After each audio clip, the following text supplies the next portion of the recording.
This meeting is being recorded. That was different. Welcome to Baseball and Coffee with Tino and Aaron. This is episode 10. We are going to be covering our TGFBI draft, some trades that happened in our league, and each of us is going to do one pitcher deep dive today. How you doing, Aaron? I'm well. It's sunny for a change. Usually I talk to you at night. Nice. It's nice. Right? Sunny spot. Coffee story. Anything happened in the last couple of days of interest?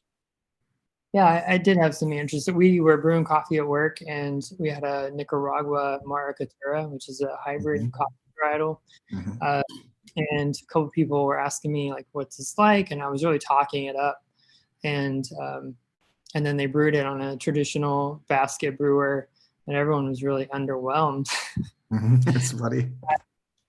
And they said, you know what, it's so flat, and is it because it's lightly roasted? And I said, well, honestly, like, this was just roasted. Some of these lighter coffees, they need a little time to rest. I remember that conversation that we had about how much time off gas. You would ask me that on another pod.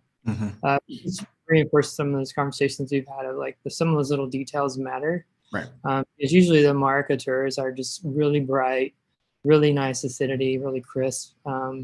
Notes of apple, a little bit of maybe you get a little bit of tartness, but not unpleasant. But it was pretty mellow. But honestly, it was really freshly roasted, and it was pretty light in color. So with that combination, in my experience, sometimes I just need to calm down before they're going to balance out, and some of that nuance can kind of come forward. So it was kind of a fun moment.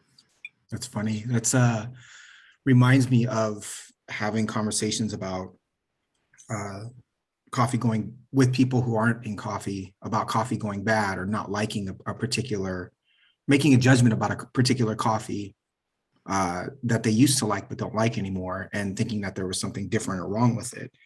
And my first question is always, well, how long have you had it, right? When did you buy it? What was the roast date? And because coffee can change or oxidize so quickly, right? The coffee that tastes great on day 6, on day 14 is completely different and stale and old. And people make judgments about a particular bean or a particular brand 14 days out, which is unfair to the brand and the coffee typically.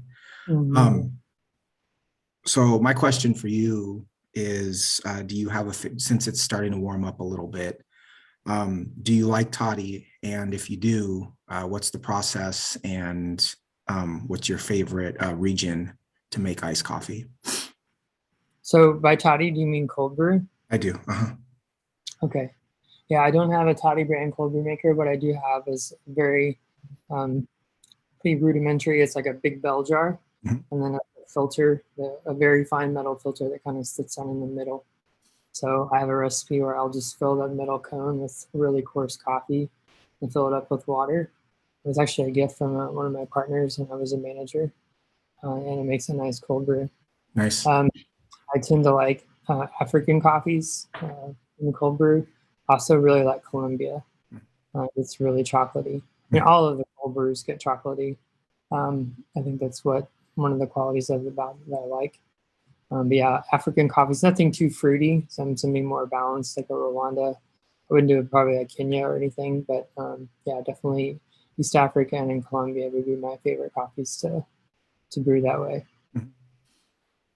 I've owned, I don't know how many of the Toddy brand cold brew makers I've owned in my life, both the 5-gallon and the smaller one. The 5-gallon, I don't know if you've seen, is just it's basically a big tub with a spout and a bunch of cheesecloth, and you're essentially paying $100 for that system, but it works great.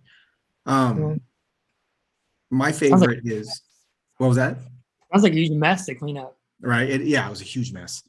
My favorite is Colombia. It's interesting because I loved African coffees probably 10 years ago.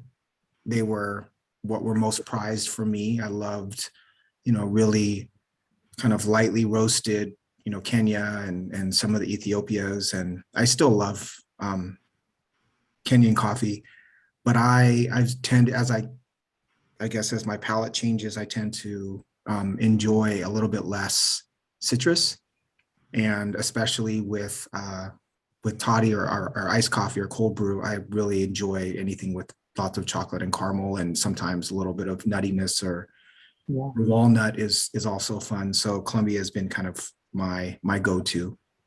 But it's exciting. I think cold brew season and iced coffee season is around the corner, and I'm getting super excited about that. I mean, it's one of the few things about my kids that drive me bonkers is they'll beg me to make iced coffee or a cold brew, and then it just sits in the fridge. I'm like, guys, this is here. Guys, this is in here. Right. This is in here.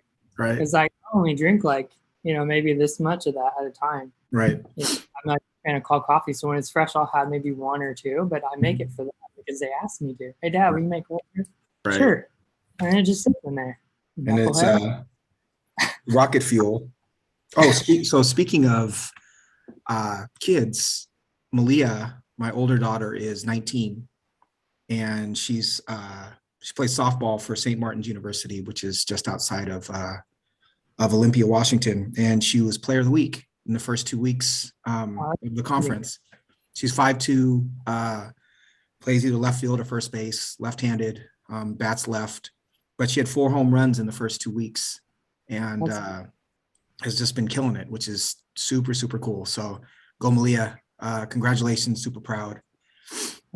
That's awesome. Yeah, it's crazy. It's crazy. She's just a dynamo powerhouse.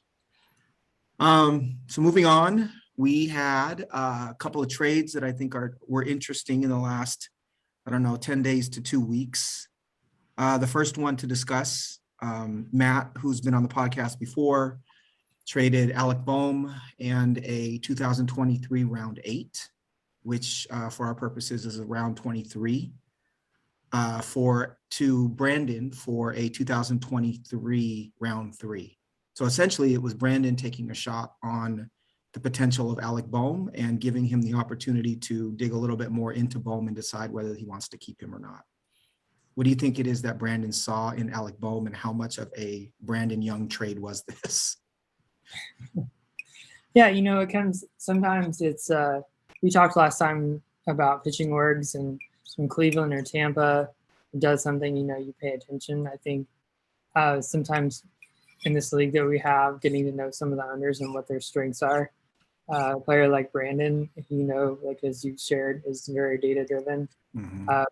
When he makes a trade like this, you're like, okay, you give it a second look because you're wondering what he sees. I think for me, a couple of things that you could find silver linings in with Baum coming off his pretty poor 2021. As one is just the quality of hard contact. The launch angle was suboptimal, but when he did make contact, he did make hard contact. And so there's maybe a hope there with an adjustment, or whatever the case may be, that he can get more power. And the pedigree certainly says that his hit tool means that he can get to more game power, even if he doesn't have a great raw power. And then I think the other thing is his third base is not super great right now. So in a 16-team league, we're all looking for an option that that doesn't keep us up at night. So to your point about like a 5-round upgrade, to give him some time to dig in and say like, hey, is this someone I want to hold on to? He does have Justin Turner on his roster from last year. I don't know where he's at considering keeping him or not. I think I would certainly consider keeping him, but I don't know his roster in and out. But just given what I think is going to be in the pool at third base and what Justin Turner will most likely deliver. But yeah, those are my thoughts. A couple positives. But again, he was pretty poor last year, as he was good in 2020. But 2020 was a really short sample. So, and we'll never know what would have happened if that season had played out. Right. So I just Googled Alec Bohm and came up with Kevin Long, the one of the probably top 3 to 5 hitting coaches in the major leagues over the last 10 to 15 years, moved to the Phillies, and the first headline reads, Phillies hitting coach Kevin Long confident in Alec Bohm's offensive capabilities. Phillies hitting coach Kevin Long has taken on a new project in Alec Bohm this offseason, helping him to, quote, find his swing and become an offensive force in the Philadelphia lineup. And this was written 3 days ago. So obviously Brandon, having done a little bit of homework, believes that Kevin Long can help his swing. Yeah, he had a 75 WRC plus last season, 7% walk rate, 27% K rate, and his barrel rate was only 7%, but his hard hit rate was 50%. And he had an average exit velocity of 92. So there's a ton of potential there. The pedigree is there. He was the number 2 pick in the draft. That park is a great hitter's park, especially for right-handed hitters. So it'll be interesting. I think it was a gamble that he was willing to give up 5 rounds in the draft next year. Yeah. And I think gives him the opportunity to evaluate Bohm a little more. I question, if I was Matt, who traded Bohm away, I'd question whether he may not have wanted to keep him, given Bohm's relative youth and Matt wanting to build from a kind of building a young base. Bohm may have been a good cornerstone if he thought that he was able to recover. But maybe Matt doesn't think that Bohm's going to bounce back at all. But I think a worthwhile trade from Brandon's standpoint for sure. I agree. And I think with two thoughts on Matt's roster. One is I don't envy him having to make the quantity of decisions that he has to make about which one of these guys to hold on to and when to fold, based on what he has seen or hasn't seen. Right. And the other thing I would say is, and I've lost it. I was going to say something else about his roster, and I've lost it. Well, what's interesting though is we all have a different threshold as far as what we can stomach from a decision-making standpoint when it comes to keepers. And I think this applies to any league that has keepers, right? Mm-hmm. Where some of us want to have options heading into the deadline and are willing to give up draft capital to give ourselves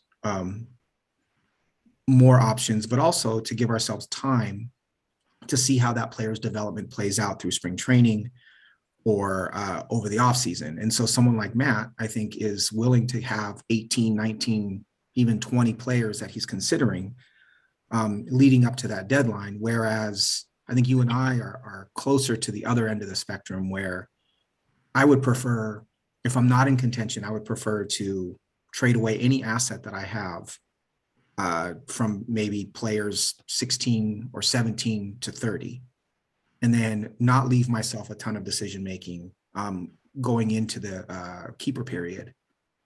But everybody has a different threshold, and obviously both Brandon and Matt are able to stomach having more keepers than what we're allowed. But it's an interesting process, and I think it allows you to read into the manager's personality a little bit and understand a little bit how their brain works, right? Because it's not a trade that I wouldn't be surprised if Brandon didn't keep Alec Bohm. Yeah. And he gave up 5 rounds next year to be able to think about it for a minute.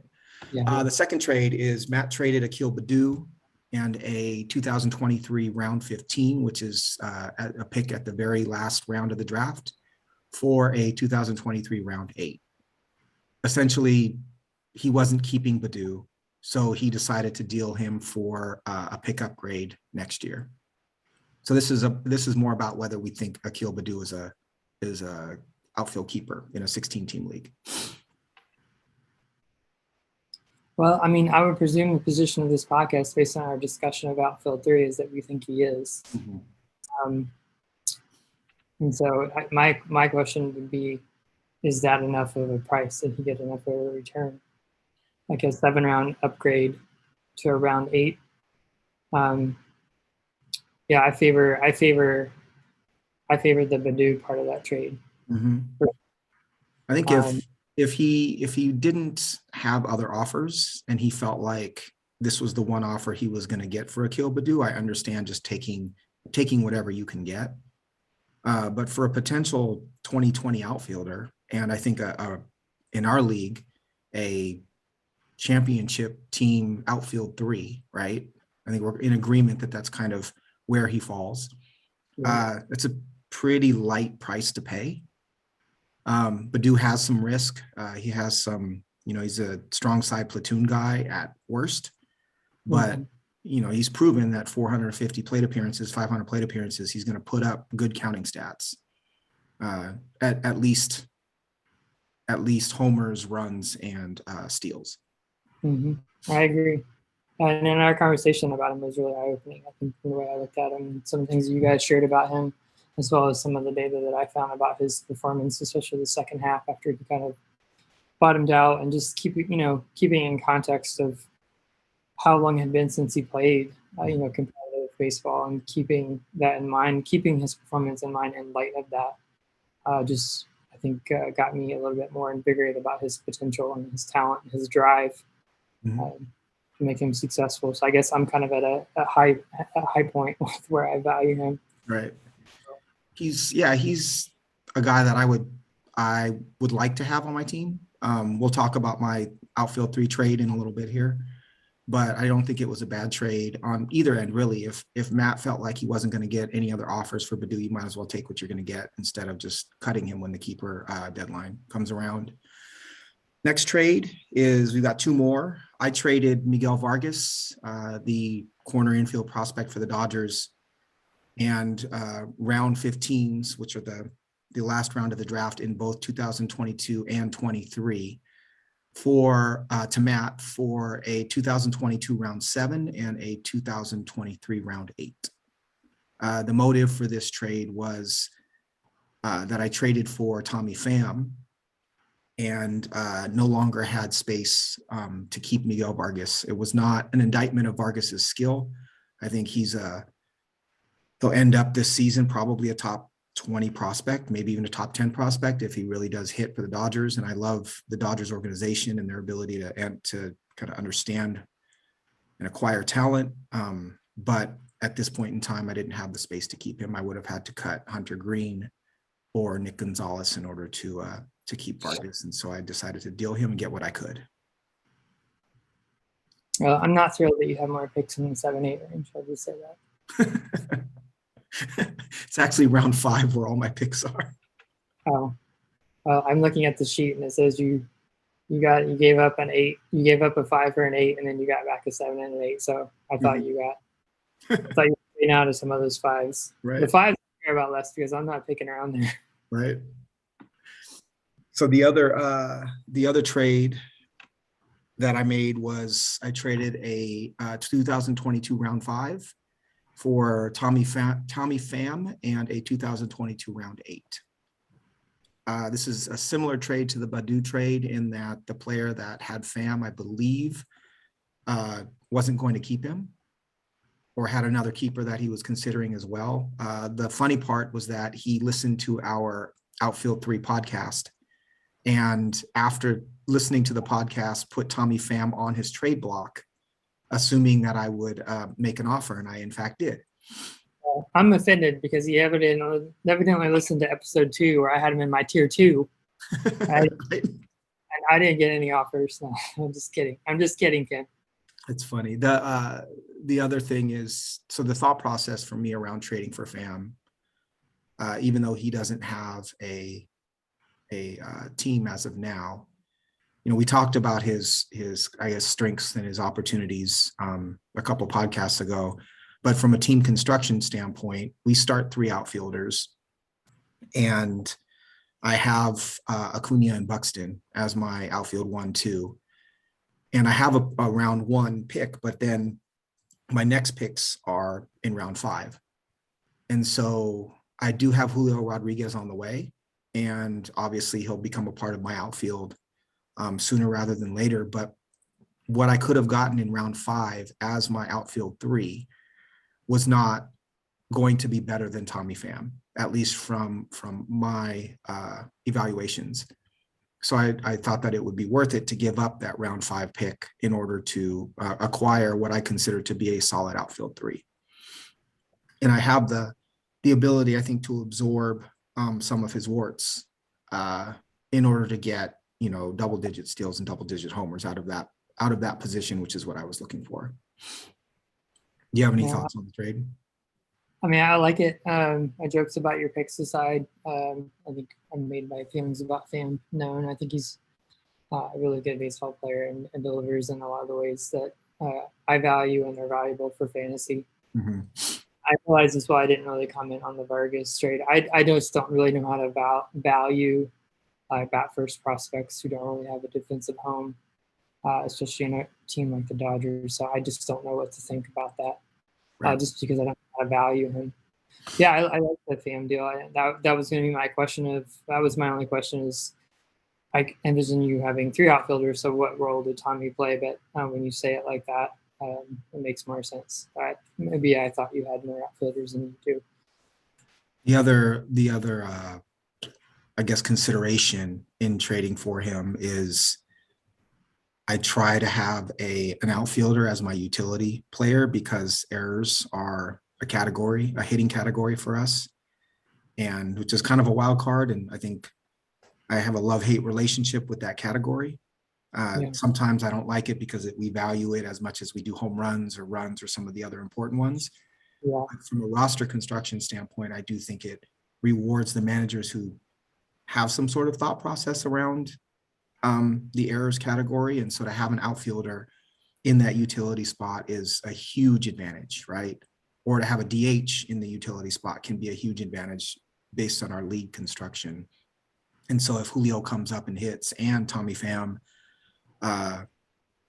produces, I do have a spot for Julio in that case. Okay. So it works for me. So that concludes the trade portion of today's podcast. I think those 4 deals are the kind of deals that are fun and interesting. It's just people, I think, searching and digging for value where they can get it. No blockbusters, but the kind of deals that I love. TGFBI, we concluded a couple of days ago. This was our first TGFBI draft. It's really, really interesting to see how some of the other experts think about roster construction. We listen to other podcasts and we have some idea, but we saw it executed. What are your initial impressions of how we did and your experience with TGFBI? My experience was intense. I found the pacing to be a challenge. Um, I envisioned it being more steady. I know that sometimes the drafts they tend to take on kind of the pace of the owners, but I found ours to be really herky jerky. And we'd have areas where it would go fast and areas where it would slow. And so I just found it challenging, especially because we were collaborating periods where one of us wasn't available, trying to make sure we were set up. So we started having daily discussions, and I think that helped. But yeah, it was just intense. And I think the other thing that was intense about it, that made it intense for me, was the length of time between picks, the amount of players that would come off the board. I mean, I think obviously I knew the setup going in. I knew it was 15 teams, but I just have not gone through a redraft of that scope before. And I wish I had done some just some mock drafts leading up to it, just to try to get comfortable with that piece of it. But that's my initial impression. So coming off of it just a few days ago. Mm-hmm. There were, it was interesting because the end of the draft was where I think I was most nervous, because there were players that we wanted to take shots on or players that we believed in. And you didn't really have a feel for the other managers and who they were targeting, right? Who were their prospects and who were their shots in the dark. Whereas the beginning of the draft, you can mock up who the first 4 rounds, what players are going to go in the first 4 rounds. You just don't know exactly what order they're going to go in. It's a little bit more of a shot in the dark at the end. And so for me, there was more stress at the end than there was at the beginning. The other initial impression I have is there's a lot of groupthink, right? And there are players that get helium within the community. And I think it's of incredible value to be rooted in what your research says. and to be rooted in what you think, even if that player's ADP within TGFBI has increased rapidly, right? We targeted Joey Votto as our first baseman, as we talked about in the previous podcast, and he dropped. He fell quite a bit, and I think was a forgotten player.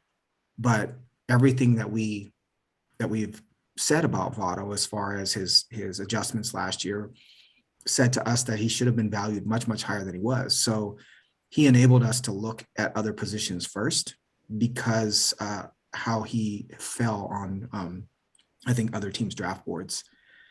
The other impression for me was that closers went at least a round or two too high, like on average.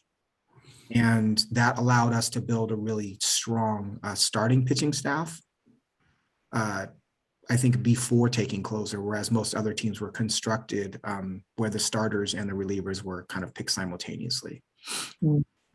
It's interesting, just very, very interesting to get inside of the minds of some other folks who spend equal time researching these sorts of things. Yeah, I wonder if I had not seen those labor draft results, if I had not been taken as back by much, because it seemed like the pacing of the closers was more of the NFBC style, where it's a draft and hold, so you can't pick up and take advantage of the churn that happens at the reliever position, and that you're stuck. You are only have what you've come out of the draft with, and it seemed like the pacing and demand on the closer market matched more of that than it did a league where there's acknowledgement of, hey, when post draft, it's kind of just beginning. Right. We know emphatically that 60% of the saves that are going to be garnered this year are going to be on the waiver wire, and that's what the last years have told us. So, well, my response to that is that we're playing against 14 other managers who do equal or more research. And so it's not like a home league of 15 managers where, 3 of them may be on par with you. And it's just a matter of who bids the most for David Bednar, last year. Whereas this league, if there's a potential closer or an injury, all 15 teams are going to bid. And so I think the ability to count on finding saves on the waiver wire is greatly reduced because of the level of competition within the league. At least that was my thought when I started to see those closers come off the board that quickly. And that's why it's like an acknowledgement of your competition. 100%. Yeah, because my initial response was, well, yeah, so then why would they pay up if they're confident in their ability to find it? But yeah, that means that everyone's going to be doing it. And so if you're not in a position where you have to be doing that, you can put your resources elsewhere, perhaps. Right. Value in that as well. So yeah, that was interesting to me. That said, we'll run down our roster. We'll start with the infield. It is a 2-catcher league, and we did have conversations about using some of our fab money to supplement catchers. We decided we weren't going to take a catcher like Will Smith, who we value very highly, at the draft range that he was going, because we felt like picking a starter in that range was more important to us based on our experience with NFBC. So our catchers are Elias Diaz, who's the starting catcher for the Colorado Rockies, and Luis Torrens, who is probably going to get at-bats at various positions for the Mariners, but is listed as a catcher. How do you feel about catcher position for us? Yeah, I was preparing my thoughts, and it was one of my favorite things about our team. I never would have thought that. But I just felt with the choices that we made, it turned out really well. When it came around to like 10th, 11th round, and we were going to have to make decisions on Ruiz and Adley, and we had that discussion specifically about Rutschman and potentially going after him, and then the kind of down feeling when you see him go, and like what we were going to do. Anyway, after all those circumstances, I came away with really pleased. And maybe I've just got myself ratcheted up on Elias, but I did a lot of homework on him based on some of the things that you saw, and just got bought in on what he could potentially deliver. And then getting Torrens super late Just his hard hit and power. Like it's really what I wanted from a second catcher was power. And so he's not going to be as prolific as someone like Sanchez or Zanino maybe, but I do like he does have some pedigree, and I do like the power, and I do like he's going to get at bats in multiple spots.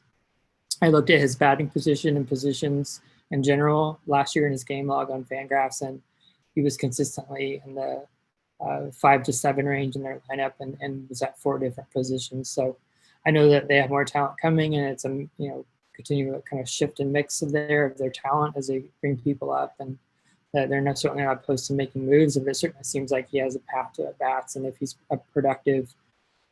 We have Cal Raleigh and NFBC partly because we don't trust Tom Murphy to stay healthy. So at this position, and just opportunity and skill is sometimes a hard combination to find. So I feel like he did that. And then as you said, we're going to be watchful for the Marinos, or when there's inklings of potentially those kind of impact bats coming up, we're going to be looking at maybe upgrade in season. Mm-hmm. I like where we are, really, given what we paid. I do too. In this league, but also in others, for me, catcher, if you're not going to get one of the top, say 5 catchers, I just don't want to get hurt by the position. I'm not necessarily looking for huge upside potential, but I think just getting, someone who's not going to hit 200 and someone who's going to give you a little bit of power is, and maybe drive in some runs is a huge boost. And I feel like we accomplished that without spending much draft capital. So I was pretty happy with how the first base or the catcher position came out for us, given where we drafted. First base, we have a number of first base eligible players, but what I have down at first base is Joey Votto and Darren Ruff. We also drafted Kyle Schwarber, Andrew Vaughn, and Lamont Wade. I spoke a little bit about Votto. It's just a matter of whether we think he can repeat what he did last year, given his age. But even if we get 85% of what he did last year, I think we're going to be okay at the first base position. And then Darren Ruff, over the last couple of years, has shown himself to make great contact and is kind of an underrated run producer for the Giants. What do you think about first? Yeah, he was someone that I liked more and more just based on skill. And he really, I was thought I was a left-handed platoon, not left-handed, but versus left-handed platoon. But his metrics against righties last year were really, really good. And I'm just thinking about Brandon Belt's ability to stay on the field. And I thought for a backup position in multi-eligibility, bringing that kind of power, I just really liked him on par with some of the other late power bats. So I thought we were able to get him like 18th, 19th round, and I think he's a good value. And I think having that multi-eligibility across all of our first basemen, given the fact that we also have to fill a corner, and we have 5 outfield spots, I like that we have that flexibility outside of Votto. And I don't know how much we'll be able to take advantage of this, but I think in my mind, there's going to be maybe 2/3 of the time where we're going to be able to kind of mash him and Wade together. And try to get the best of both of them. I think there's going to be weeks where it's not clear who's going to play more, and we're going to come out on the short side. But I'm hoping more than half the time we can look at the schedule and say, hey, they have 3 lefties this week. It's a rough week. Or, there's got 5 righties on the schedule. We're going to play Wade this week and really try to mash those players together and get a sum of their parts. And then if there is an injury, one of them takes up a larger role. That's good for us too. So. I think in a vacuum, I mean, I like Wade just in general, his hard contact and his extra base hits and his speed. With I like him even more with Ruff because I feel like it insulates us a little bit from that risk of the Giants and the way they manage their playing time. It's kind of like taking a handcuff closer almost, having those two. This wasn't necessarily part of our thought process, but it was something that a result is that we've insulated ourselves for any kind of Joey Votto fall off, in that if Votto doesn't produce, if he goes back to what he did, in 18 and 19, not hitting for power and essentially just taking walks, we still have, if Schwarber has, plays at first, or Vaughn or Wade or Ruff, we can mix and match and still find a lot of production at first base. It's not as if we don't have options if Votto doesn't perform the way that he has, or he did last year. Yeah, I'm happy at first. And again, the draft capital that it took to create our roster at first was not a ton. Interestingly, too, if you look at Votto's year last year, we talked about it on the first base pod, but what's the real difference between Votto and Vaughn, or excuse me, Votto and Olson or Alonso or any of the first basemen in that range? I think he's being pushed down because of his age in many ways.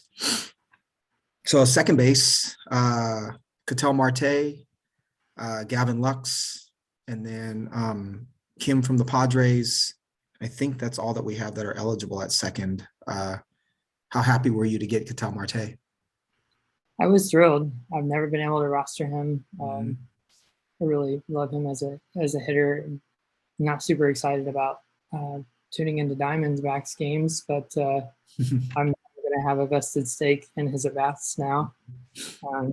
And yeah, I just hope he can be himself and play up to his talent and stay healthy. So I'm super excited to have him. Really am. I am too. I'm equally excited that you were willing to jump on the Lux bandwagon with me, at least for this draft. I know that we had a lively conversation about Gavin Lux on the Second Base podcast. I love him. I do think that he has the pedigree and the talent to actually be a superstar. A lot of it was simply, he was hitting the ball hard. It was simply launch angle with him. And so having Lux, to me, with our roster construction, means that if Lux does reach some of that potential, then Marte all of a sudden becomes a really great third outfielder for us, or second outfielder. So we talked a lot about taking some risk in the middle rounds, shooting for stardom, as opposed to taking the safe play. And I think that was the crux of a lot of our long conversations in those middle rounds was, where do we take risk and why are we taking risk? Because I think I'm comfortable saying you're a little more risk averse than I am at times, especially with regards to younger players.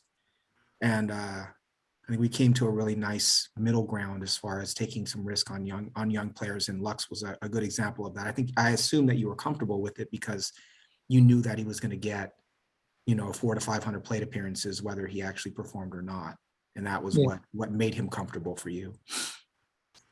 Yeah, for sure. I think, and it was one of those picks I think that came early in the morning for me on the East Coast, and it was middle of the night for you. Mm-hmm. We were struggling, to find. It was in those middle rounds, and I went back and I read what you wrote about him. Of course, that conversation that we had on the pod, and just redug a bit. And I thought, really, if I look at his floor projection, if he just hits 13 to 15 home runs and steals 8 or 9 bases, and he plays 70% of the time for the Dodgers, he's a starting second baseman. Right. You know what I mean? Right. And that says nothing for the base skills that he still has, which are his on base ability, his ability to hit for power, and he is very fast. I was surprised at how fast he was. So whether or not I think he's going to reach his potential of what we thought he would be in the fantasy realm 2 years ago, for this conversation is irrelevant for 2022. If we have a season, I just think his floor, just based on his talent and that lineup, like we had no Dodgers. That's the other thing I realized. Like you and I talk about all the time about that lineup and how productive that team is, and we had no Dodgers. So just getting a not, I don't want to say everyday player, because he's gonna, if he plays well, they'll play him every day. But if he continues to be just a contributor, hopefully he'll play at least 70% of the time, and that would be a boon for us, frankly. I think he's an everyday player, especially with the questions about Max Muncy's health, the introduction of the National League DH, and then their age and injury concerns with AJ Pollock, and because Lux has proven that he can play a little outfield. Justin Turner's age. There's just a lot of opportunity. And then Chris Taylor's flexibility as far as position goes. I think we'll see Lux get, I assume 500 plate appearances. I have numbers 372. If I could put a 500 on that, that would really impact our roto where I have us right now. I think, and the other part is they really do believe in his talent, right? I said this on a previous pod that they're playing him in center field in the playoffs because Right. they wanted that bat in the lineup. And the Dodgers don't do those kinds of things lightly.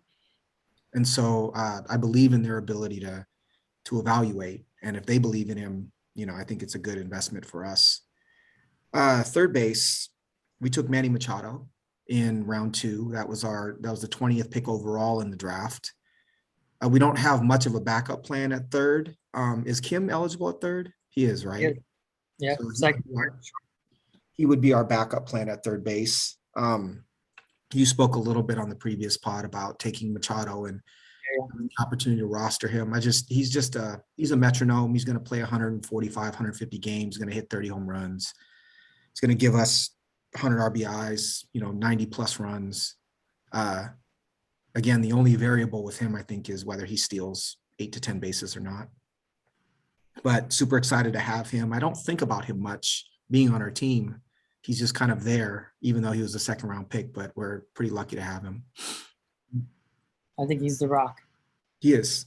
So shortstop is probably, I would say that our third round pick was probably the most controversial pick that we took.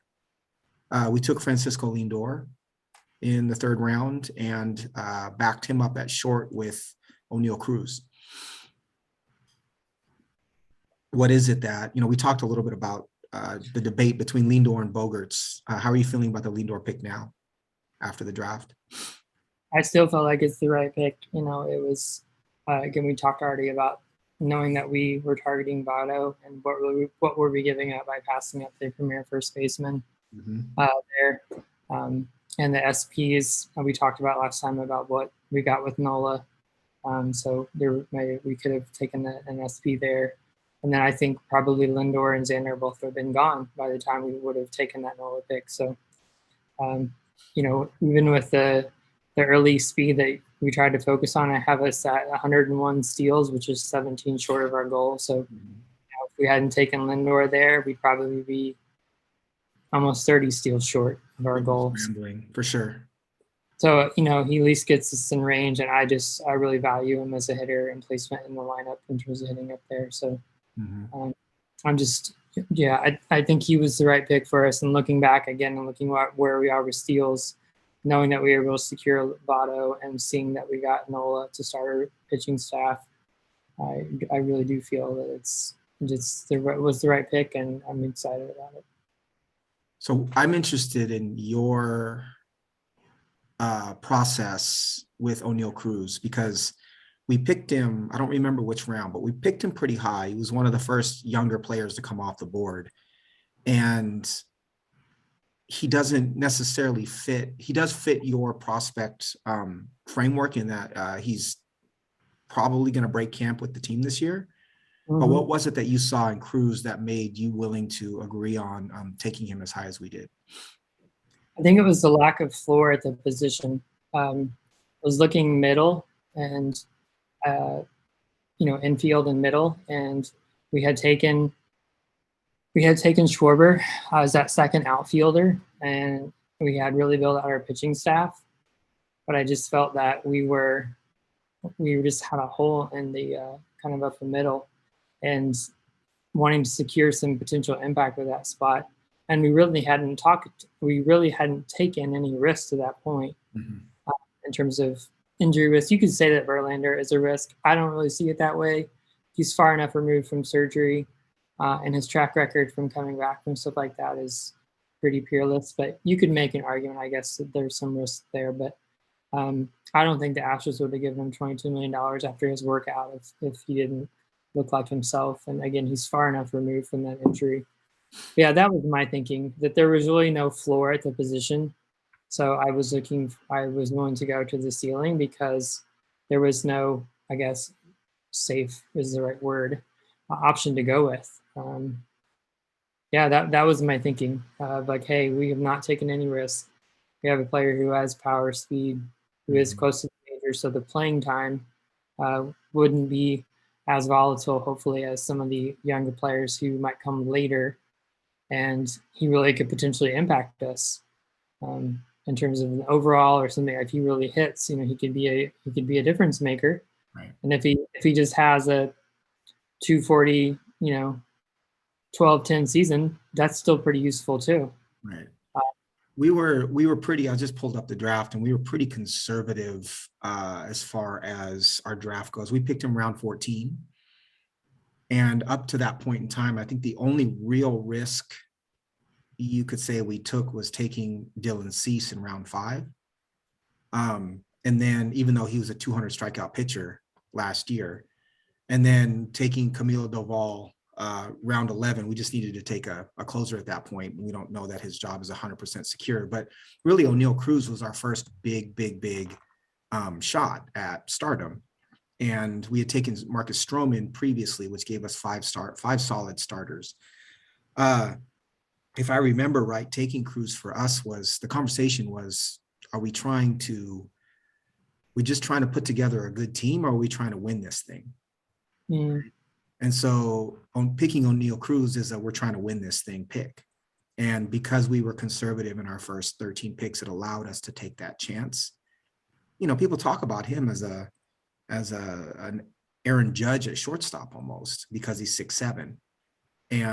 But even if he's, say he hits 20 home runs and steals 10 to 15 bases this year at shortstop, and that's our middle infielder, I think that's a huge win for us. And he obviously has the potential to do much more.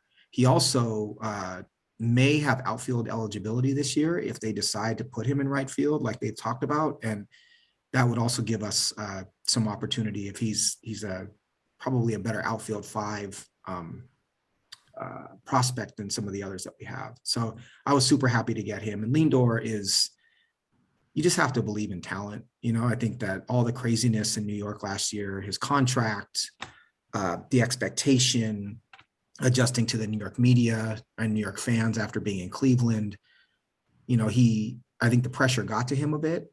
But he's such a talent. He's a top 10 talent in the major leagues, and you have to believe in that. And I think another year to settle in. I don't know if I see 25-20 from him, but I do see 20-20 for sure. Super excited about taking him. Yeah.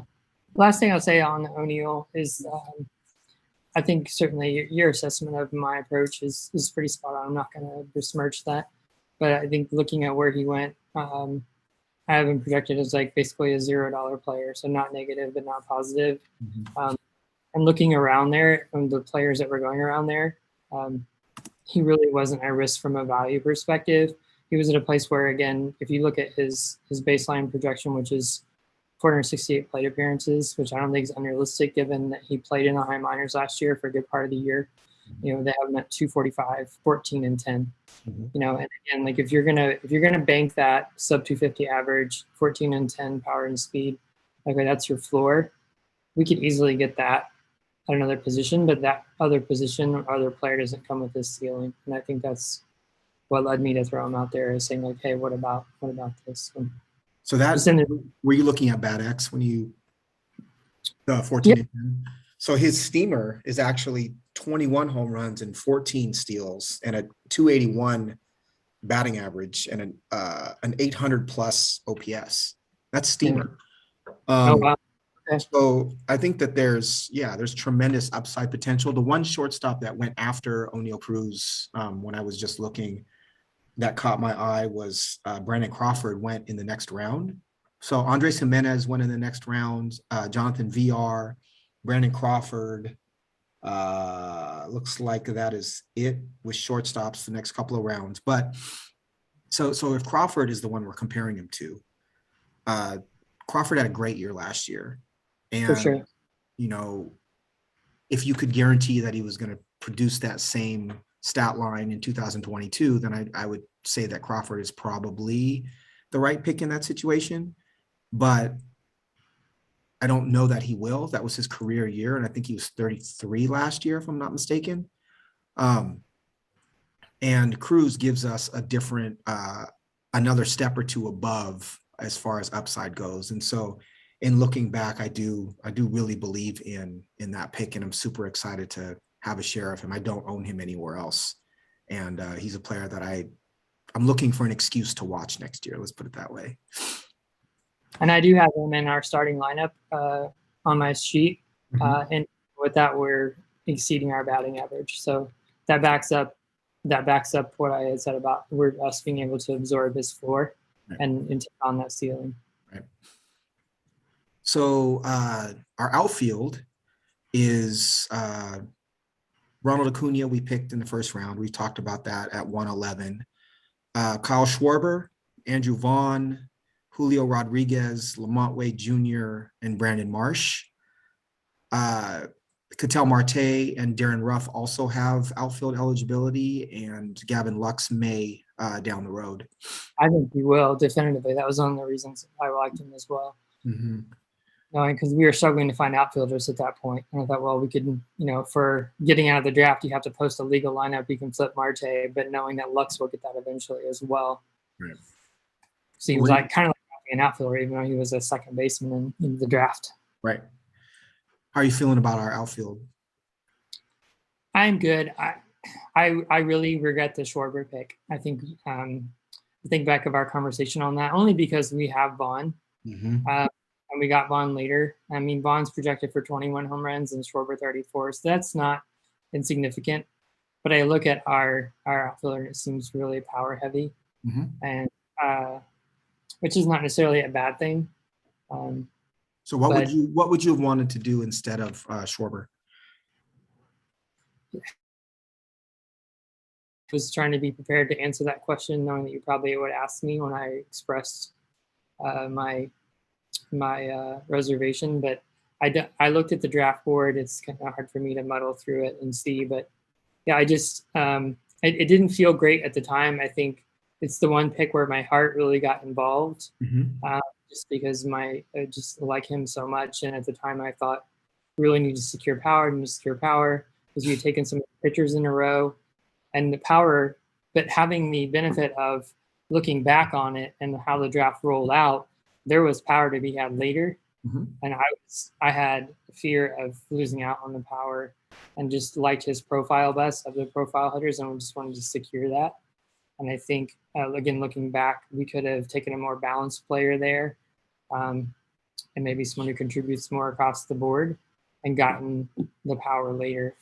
I mean, he's still a great player. I shouldn't say great. He's still a very good player. I'm so glad we have him. But just looking at our mix of outfielders, he's the one I'm like, that's capital that we could have used to benefit elsewhere.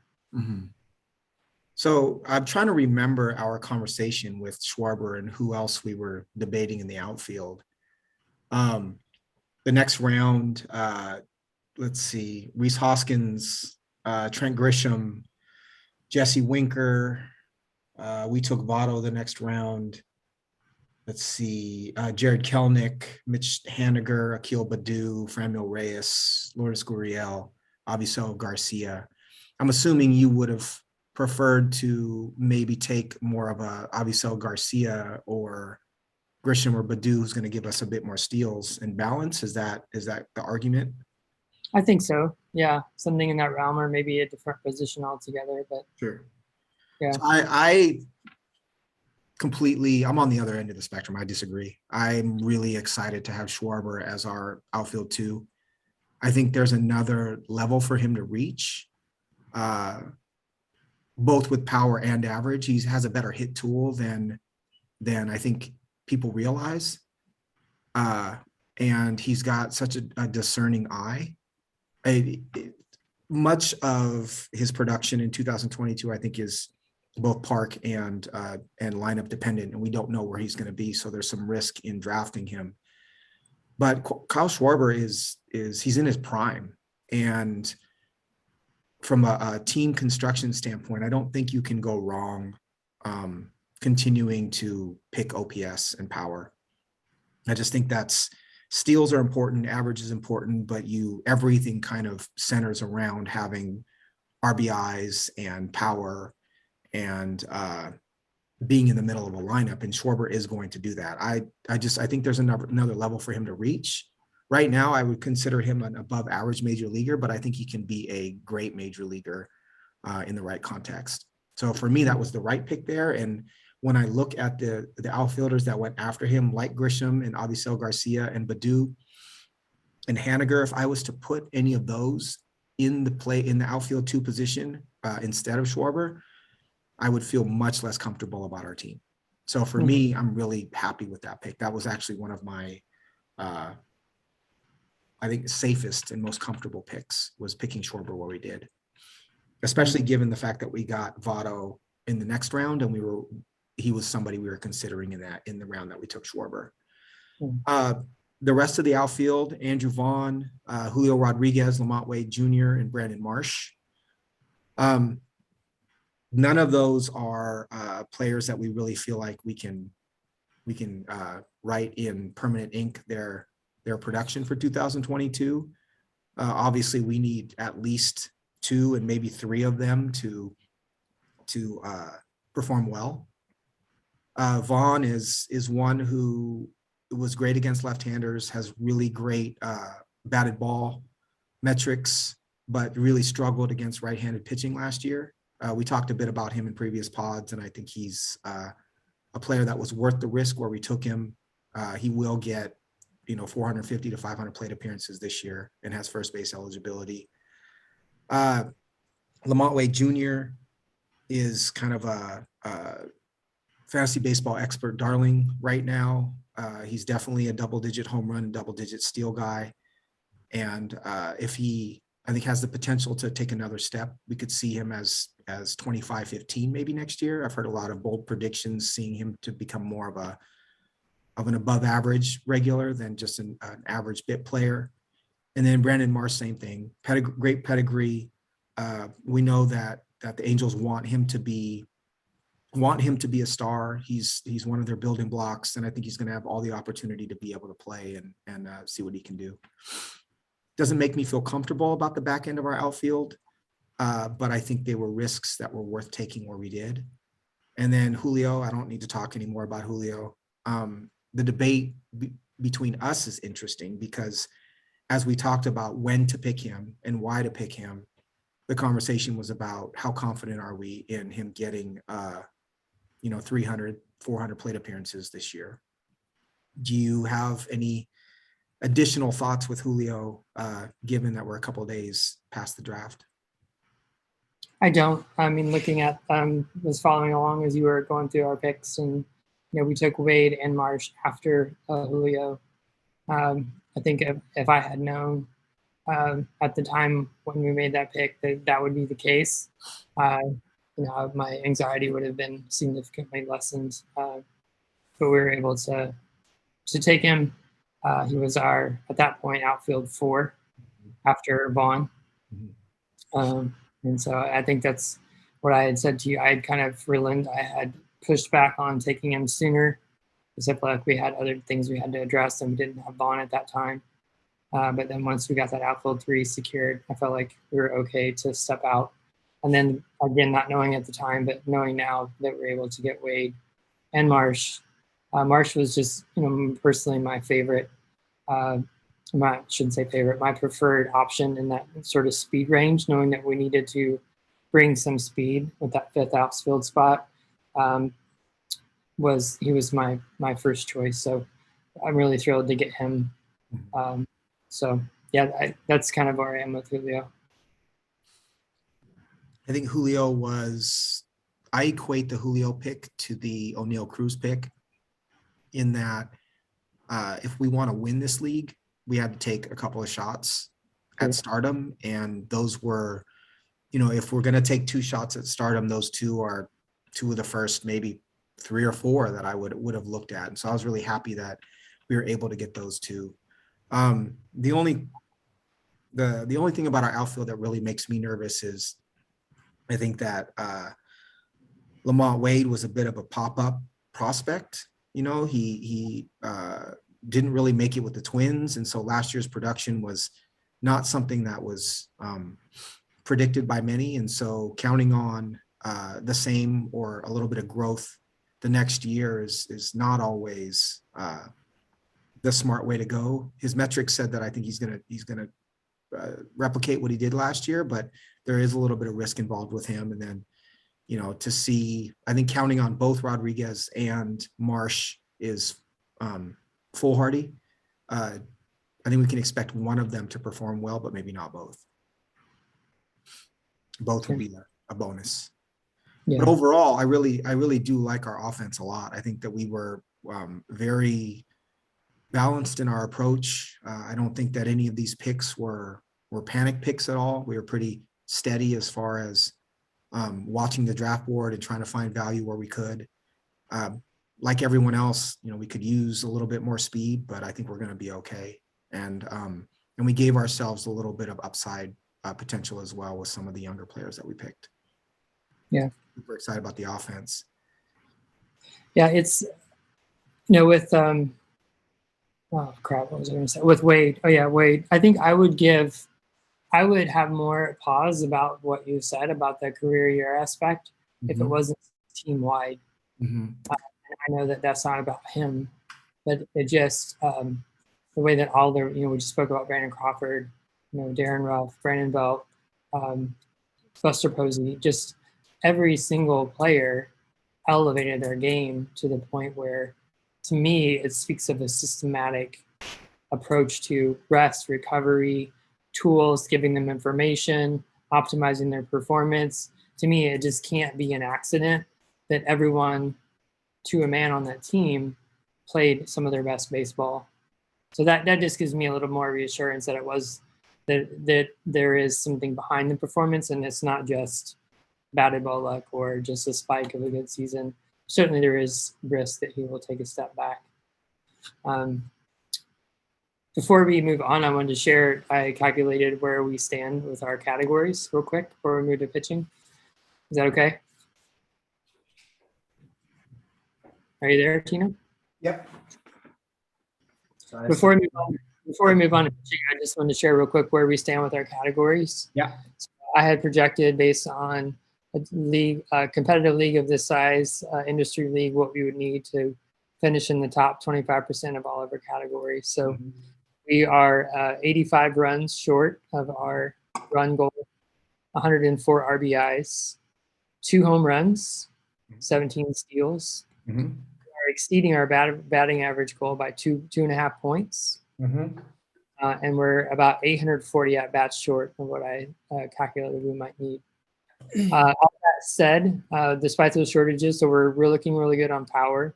The players I have on our bench, just for since we only start 14, are Ruff, Stott, and Rodriguez. Those 3 players are all projected for the lowest plate appearances and had the least projected runs and RBIs. That's how I made that decision. I put the 14 players who had the most plate appearances and the most runs and RBIs projected. And I would say as well, the following players to me have very low batting average, plate appearance projections. So Brandon Marsh is projected for under 400, Andrew Vaughn 466, Schwarber only 480, Cunha at 499, Lux at 372. We talked about him, and Elias Diaz 350. So I do think these 6 players, I think if healthy, all will exceed those at bats and close a lot of those gaps that we have in the counting categories. And so I feel pretty good where we're at. And again, I think if we're able to maximize what we're doing with the 2 Giants first basemen / outfielders, and then see what the rookies do. And that doesn't take into account what we can get on the waiver wire. So while we're short of our goal, I think playing time and potential is there to meet those goals. I agree. And there's obviously trades, but there's not a lot that, as of right now, we just kind of have to sit on our team and evaluate within the first month to see if there are gaps that need to be filled. And then when you read the plate appearances that you had down, I agree. I think there's each one of those players you can see adding 100 to 150 plate appearances and it not being wishful thinking, right? Yep. So and then there was not even acknowledgement really of Julio Rodriguez or Cruz in that as well. So we'll see how you did have Cruz in the lineup, but we'll see what happens. have in the middle at 429 plate appearances. But if he got 550, if he played well in spring training, he has 550. That won't surprise anybody. No. No, it looks good. A lot of balance and power and speed is what's hard to find. And I think we did a good job of that. So if we can rip through starters real quick, our starting rotation is Aaron Nola, who we picked in round 4, Dylan Cease, who we picked in round 5, Justin Verlander, Logan Gilbert, Marcus Stroman, and then I put Mitch White and Reed Detmers in there as well. Our relief pitching is Camilo Doval and David Bednar.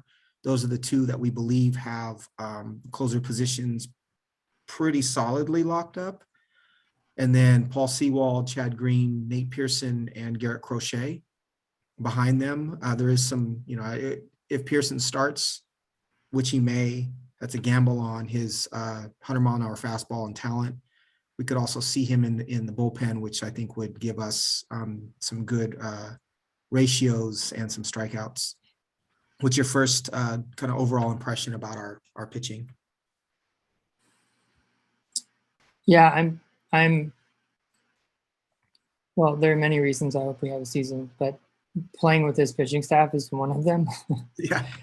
See if we can execute kind of what I proposed and what we talked about around trying to use elite middle relief as a way to cheat the system or just get tons of strikeouts and drive down our ratios. Because after we picked Stroman, we felt we really liked our 5. We had a really great base, but we were out on saves, and so our approach was so we have Duvall, Bednar, Sewald, all will get saves in some capacity. Maybe they'll break away and get more than less, but and then we wanted to round out our relievers with guys who pitched in the middle and pitched maybe multiple innings, or maybe in Mitch White's case, followed an opener once in a while. With Crochet and Pearson, I can see those guys taking on that multiple inning sort of bridge role like Aaron Ashby did last year for the Brewers, where they're not quite stretched out to be starters yet, but they have dominant stuff in the middle of the game. So you look at like what Aloha Siga did last year, or Brent Suter, those guys who pitch in the middle when games are in jeopardy or are close games, that's when those guys pitch. So I'm betting on or hedging that maybe one of those guys will morph into a role like that. I think if Nate Pearson was a starter, I would not be interested in, because his too much whip risk. But his stuff would come out of the pen. Again, just thinking this might be a bridge year for him. So, yeah, it's just a really talented group, really interesting and different types of roles that we were going after. I liked the way we invested our picks and not trying to fill our bench with a bunch of save speculation, because again, with this being a fab league, we can do that later. I liked trying to hit on some elite middle relief and some elite ratio help with those last 2 spots. Knowing again, like if Stroman has a week where he's at Cincinnati in the middle of June, we want to set him down. You can plug in, a Crochet or, a Mitch White and get 3 or 4 innings of 7 strikeout, 1 whip ball, right, and in place of that start. I like having that flexibility, and I do like our frontline starters. We talked about that last week, so I won't belabor that. But Nola to top of the stability, Cease with the high strikeouts, and then Verlander, Gilbert, and Stroman all bring something different, but all to me are really good pitchers in their own right. Right. What stood out about our starters is that we, and I said this previously, that we have a really low whip with everyone but Cease. So we really kind of protected our investment in Dylan Cease with some really solid performers around him. I don't know that there's a superstar out of the 5 other than maybe Cease. I think Gilbert has a little bit more upside than people give him credit for, but they're all a bunch of kind of 1.1 whip guys. And that's a really good place to start with strikeouts, right? These aren't non-strikeout pitchers. I'm also interested to see what the Cubs do with Stroman, because I think his pitch mix was what created the ground ball pitcher that he is. And he seems like one of those pitchers who has just enough stuff to be able to shift his pitch mix and um, give him the arsenal to be able to strike out some more hitters. So he'll be interesting to see. I also like the taking a pitcher. I don't like the Cincinnati Stadium, but taking a pitcher in the NL Central is not the worst investment in the world either, because their offenses aren't great. And I agree with you. I could see starting Nola, Cease, Verlander, Gilbert, Stroman, Doval, Bednar, and then mixing and matching based on matchups, Mitch White, Seawald, and Chad Green. And that would give us the opportunity to, as you said, really kind of push down the ratios a bit and potentially pick up a couple of wins with some middle relief. I'm excited about our starting rotation. I think when you picked Nola, Nola was one of those picks that came up. I think it was early in the Yeah. morning. And Yeah. we discussed our plan as to what to do with round 4. And Nola wasn't necessarily a part of the strategy or the plan that we had talked about initially. And so I was surprised when I saw that we had picked him, because I believe we were talking about going hitters in the first 4 picks, the way that it fell. But given the way our roster turned out, Nola was very much the right pitcher to pick in that spot. And all of the pitchers who were potential SP1s coming off the board after Nola were all pitchers that I would not have felt comfortable with in that role. And so I think that was a really clutch pick on your part to take Nola in round 4. And he allowed us, again, to take a little bit of risk with Dylan Cease. So I'm super excited. Yeah. Like we talked about last time, I mean, the credit goes to you, a part of that too, because when we were hashing out plans, you're the one that, like, you wrote them down on your whiteboard. And our plan A, where I had Acuna at the top, was you had following SP as one of your options in the third. Mm-hmm. And we flipped the 4th and 3rd to get our shortstop. And so I had just flipped those around. And so you had following SP, as one of the options. And so that, just going through that process and looking at our materials and thinking about what we talked about, was that pick was a product of that. And I think he was, if I'm not mistaken, we got him, I think, 10 picks below his TGFBI ADP. Yeah, he definitely fell where he should be. All right. So that was, I like that as a value. And then I guess the only other conversation here is we took Doval and Bednar in rounds 11 and 12. And so we kept pushing closer down because we didn't see the value in taking closers as high as they were going. I love Doval. I don't know if how much of it is kind of liking the Giants and the Giants culture, and Doval is, flame throwing and goes a little bit sidearm and is really fun and interesting. And I try not to get caught up in the way that I enjoy a player or the aesthetics of a player, but he's one of those that I was excited to pick. I do think that he'll have the job. I know that the other player the other pitcher that is in conversation is Jake McGee, but McGee, he's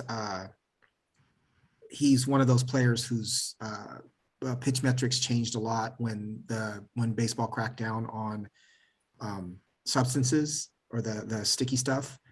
And so I think, and Doval's just a better pitcher in general. And so I think Doval will have that role on a pretty good San Francisco Giants team.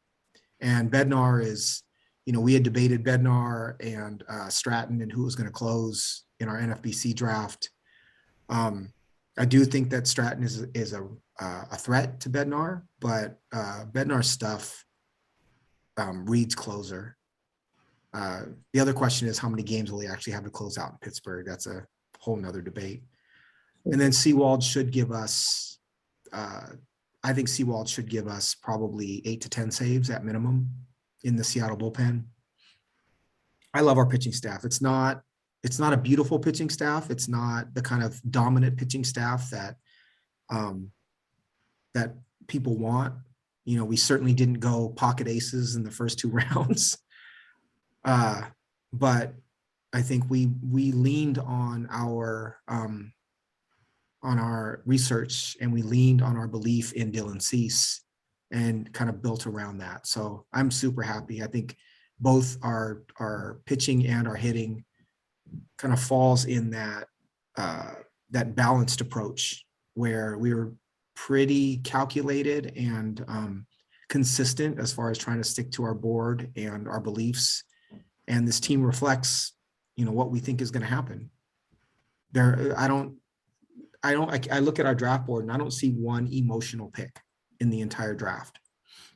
And I think part of that too is a product of us working together instead of drafting on our own. And I think is a testament to the idea that more than one voice in the room helps you to make a more educated and calculated decision. Yeah. I'm excited. I think this team has the potential to win it all. I really, really do. I came out of this draft really proud of what we were able to do, especially competing against other experts, including Jason Collette. Great. Let's go win. Yeah.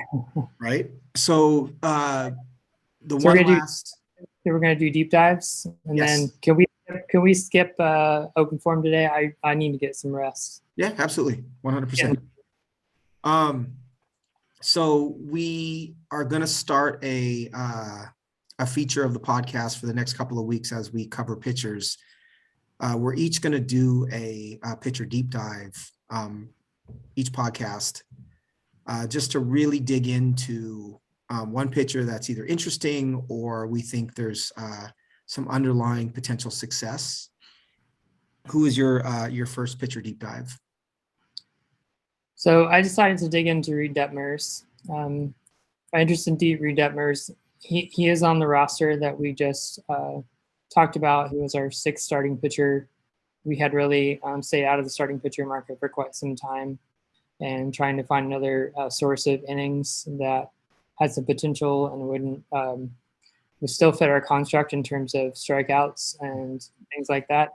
It was a challenge, but we ended up taking Detmers. That's not entirely why I chose to zoom in on him. He was also someone that I just am really interested in because of the evolution that I feel like I've witnessed of him since the time he was drafted. So when he was drafted in 2020, he was advertised by scouts as someone who had a high floor, who was very polished, probably the most MLB ready, if that's a thing, of all the arms, all the college arms that were in that draft.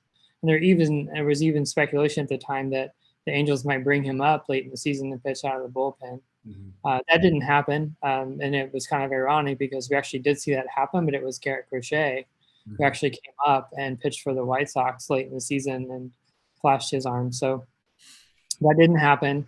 And of course, we didn't see him for all of 2021, all of 2020. And then he comes out in 2021 and is throwing harder than he had ever thrown before and was just completely dominant in the low minors. His K rate was 42%.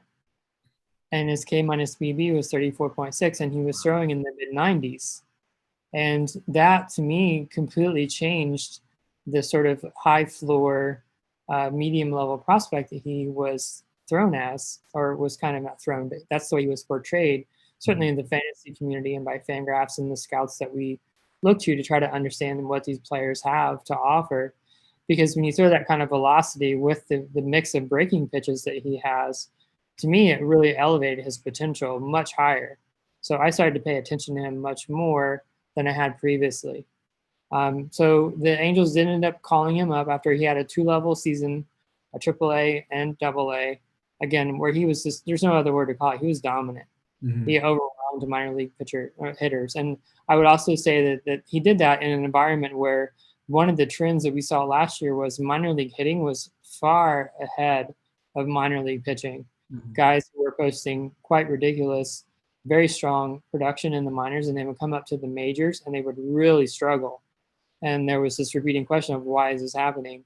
What one of the theories out there that I think I would espouse to is the hitters were quite frankly ahead of the pitchers. The pitchers suffered more from the last season than the hitters did. They got less exposure, they got less reps, and so the pitching was behind the hitter. So I think not only was he was dominant in a time where pitching in general was kind of receding or kind of in the at the detriment of hitting in minor league baseball. So he came up and he was not good. He had 20 innings, and all the surface stats were bad. The ERA, all the luck supported stats were also poor. His BABIP and home run to fly ball rates were poor. But even though the xERA and SIERA were lower, it was still over 5. But, so to me, that's what I mean by my experience with this player. So coming in with sort of medium expectations, getting really interested based on what he was doing in the high minors with the increase in velocity, and then seeing that first glimpse in the majors and having him be really underwhelming, albeit in a very limited number of innings. Mm-hmm. So diving into his pitch mix and what happened, essentially, he has 2++ breaking balls. His slider and his curveball get 30% whiff rates, above 30%. Neither one yielded a batting average expected EBA above 220, and neither would give up a hard hit rate above 26%. So he had 2++ breaking pitches, Mm-hmm. but he wasn't commanding the ball well, and his four-seam fastball got crushed. That pitch just hurt him immensely. His X-slug on it was over 700. And as a result, his overall stuff got pulled down. So he had a stuff plus of 96.1 and a location plus of 95, which are below league average. So for me, coming out of this, he's someone I'm really interested in, just to see what he can do from a velocity standpoint and just getting a second look at the majors. I don't trust the Angels to get the most out of his talent, but I think, again, the fact that he came into 21 throwing harder than he ever has shows me that he is working on his craft, because the Angels are known for having a very poor pitching development and player development system. So that means he is seeking that out on his own. He's doing that work. So to come off of 2020, where he basically didn't pitch all year, and come into 21 and pitch harder than he ever has before, play at 3 levels and not get hurt, minus a COVID stint, it shows me that he's putting in his work, that he is on his craft, that he's dedicated to getting better. So I still think his ceiling is capped by his lack of elite spin and elite velocity. I do think he has a ceiling of like 180 to 200 inning guy with a strikeout per inning. Keep the ERA potentially 3.5 to 4 range, and being an asset as a bulk innings guy who's going to get strikeouts because of those 2+ pitches, 2++ breaking pitches. But I do think his ceiling is capped, but I don't think he is as bad as what he showed in that small stint. And I also think he's going to hopefully get a little bit better based on the work that he's shown that he's willing to do. So I'm really interested to watch him this year just to see how he evolves. And, I'm interested, does he change the 4-seam? Does he stop throwing up in the zone as much? Does he do more of a 2-seam? Does he bring back his changeup, which is something he threw in college, but he threw it very rarely last year. Mm-hmm. He basically went from being a 4-pitch pitcher to a 3-pitch pitcher, and I'm not sure why that is. So it might be interesting as well to see, does he mix up his pitch mix a little bit? Because that's really I mentioned his stuff plus was below average because of his fastball, but the thing that you can do to impact your stuff most in the short term is to add a pitch. And he has had one that he kind of ditched this year. So I'm really going to be watching him closely. I enjoyed leaning into him. That's what I found. What are your thoughts about any of that, or thoughts in general about him? Well, you're right. I think the idea that a left-handed starter can survive in the major leagues without a plus fastball or a changeup is it's fool's gold. He's throwing I guess what you could call a middling fastball, and not throwing a changeup to right-handed hitters as a left-handed pitcher.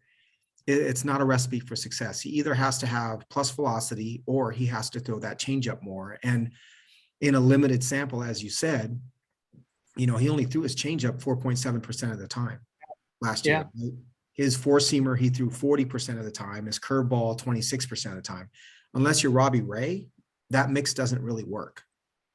And so I do think that finding his changeup will help him a lot. I agree. The pedigree's there. My impression of him is he's probably at best a major league number 3, number 4 starter, mid rotation guy, 160 to 180 strikeouts. He's the kind of pitcher that in a redraft, you're finding him mid rounds, borderline keeper in our league with 15 keepers and 16 teams. If he can find a little bit more velocity, I do think that there's a little bit of upside potential, right? And as you said, if he's willing to work at it and try to find it, then there's a little bit of worthy investment there. He's not been one of my favorite pitchers or one of my favorite prospects, but I think your dive into him was really great.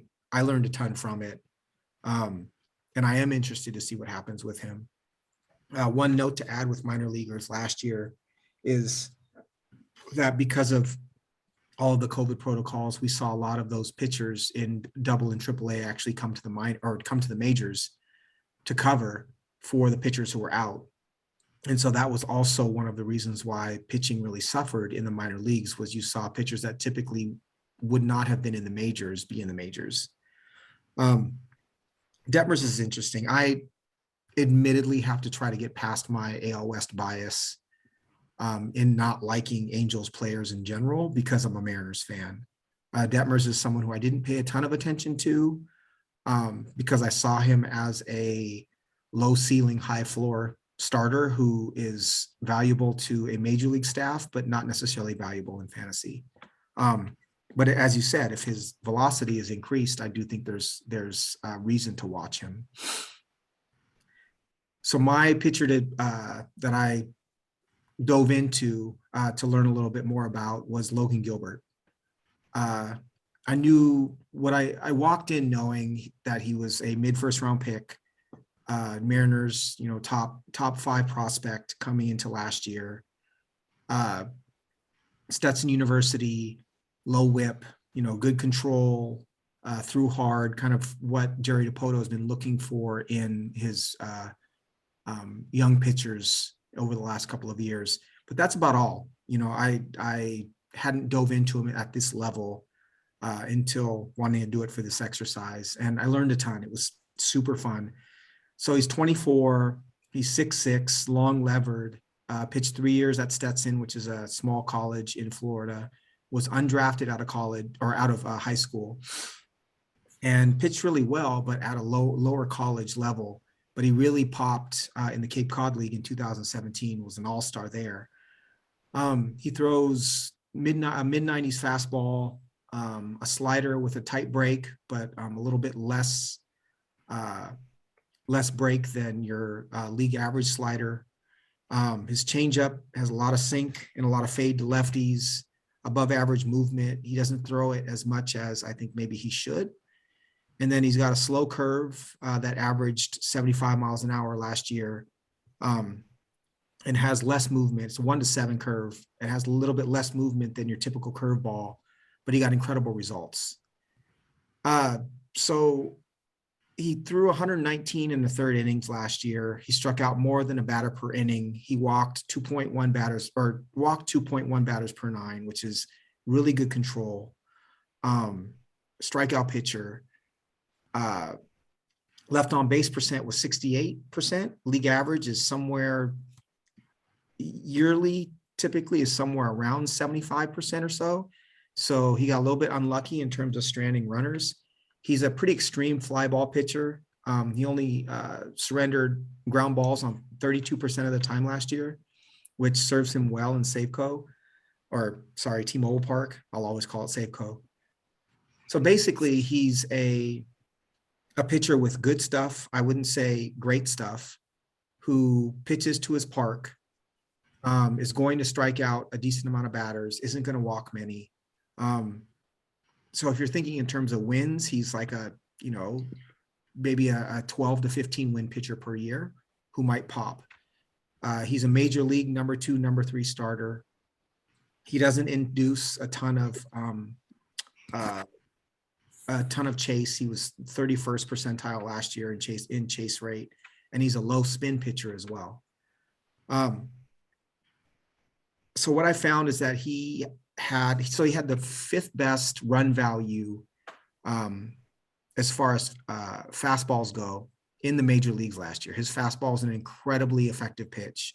He gets really good extension on that fastball, which means that he's releasing the pitch closer to the batter than average, which allows his fastball to appear to be moving faster than it actually is. He averaged 95 miles an hour on that fastball. Major league hitters hit 258 against, or 254 against it last year. Expected batting average was 258. Fastballs typically are the pitch that get hit the hardest as far as average and slugging go in the major league. So 254 is good. Expected slug was 438. Again, it was the fifth best fastball in the major leagues last year. His slider, he threw 24% of the time to a 211 average. He had a +9 run value, which is not good for per pitch, but he had only a 1.8 run value per 100, which says to me that his slider got hit pretty hard in clutch situations, but overall is about an average major league pitch. And then his changeup and his curveball produced really good results, but he didn't throw them very often. He threw his change 8% of the time and his curveball 7% of the time. So what does this all mean? To me, it means he has a really great foundation to build on, in that his fastball is a really good pitch. He threw his slider 24% of the time. It's a good, not great pitch. What I wrote is that the more he can develop his changeup or his curveball, the more effective his slider is going to be. If it was up to me, I would have him focus on that change with above average movement to give left-handers something that they really have to think about. And if you develop your changeup, your slider is going to become a better pitch, right? Because you're not able to focus solely on fastball or slider. Is he an ace in the major leagues? No. Is he a top, is he going to be a top 4 selection or top 4 round selection in fantasy at any point in time? Probably not. But what he is a 200 strikeout, 1.05 to 1.20 whip starter who will win somewhere between 10 and 15 games per year. And for me, is a back end keeper in a 15, or in our league where we keep 15 players for the next probably 5 to 7 years. I'm excited about him. If he was in a more hitter friendly park, I would be a little bit more nervous, right? If he was a Philly or a Red, I think he would be a middling starter, but given that he's in the AL West and a pitcher for the Mariners, I think he's worth the investment. I also, as a Mariners fan, if we didn't have George Kirby coming up to become our number 1 starter, or potentially our number 1 starter, I'd feel less comfortable about Gilbert at the top of the rotation. But as a number 2 or number 3, I'm super excited. Have you been able to watch Logan Gilbert at all? I'm not. I've only seen just a few GIFs and things of his pitches, nothing live pitch to pitch or anything like that. He's super solid, super solid. And like I said, having a really outstanding fastball to build upon. Yeah, I love that as a building block pitch. I mean, the fact that, it's because you can command it and everything plays off of that. And like what you said about the fact that he's getting that kind of extension really does make it play up. It's going to make it play a few ticks higher. So that's the basis of modern pitching, is the four seam. So I was shocked to see that it was the 5th best fastball in Major League Baseball. That's based on run value. Based on run value, That was, to me, that's a great place to build from, right? Not that you didn't deep dive well, but that might be even more fun of the like deep dive is like, what is it about that fastball that makes it less hittable? You know what I mean? Right. And like what makes a fastball have better run value than others. Cool. Yeah. So that's Logan Gilbert. I'm glad we have him in TGFBI. I'm glad I have him in our league. I wish that I could say that I saw more ace potential. I just don't. He may come to prove me wrong because his command is what it is. But for now, if he's a major league number 2 and a middle of the rotation fantasy starter, that's good enough for me. I think if he can post, if his peak seasons are like what you foresee in terms of a 1.15 WHIP and 200 Ks, which I think that WHIP is realistic given his command and the fact that he's a fly ball pitcher. Fly ball pitchers are going to post a better WHIP if they keep it in the park. And the fact that he's, guys aren't squaring his fastball up, which leads to me that he can keep the ball in the park. I think if he's on a 4th or 5th round pick, it's not going to be too much farther beyond that. No, guys that strike out that much, can strike out that with volume. I mean, he's doing it with volume, right. But still, he's posting the strikeouts, and he's helping you in a category that a lot of high strikeout pitchers may be middling or hurt you. So right, and you're getting it to the result in a different way. But I think of him like I think of Nola, in that he's a low whip guy who sneakily gets to 200 strikeouts and is not necessarily dominant, but because his command is what it is and his pitchability is what it is, you can really rely on him to be a high performer. So yeah, I see his peak as like TGFBI again, maybe 4th round, somewhere in there, like when we picked Nola. But hey, if he's a Mariner and he's that good, I'll take him all day long. Absolutely. Cool. All right, man. That was fun. Great. Absolutely. Sounds good. Get some rest. Talk to you soon. Bye.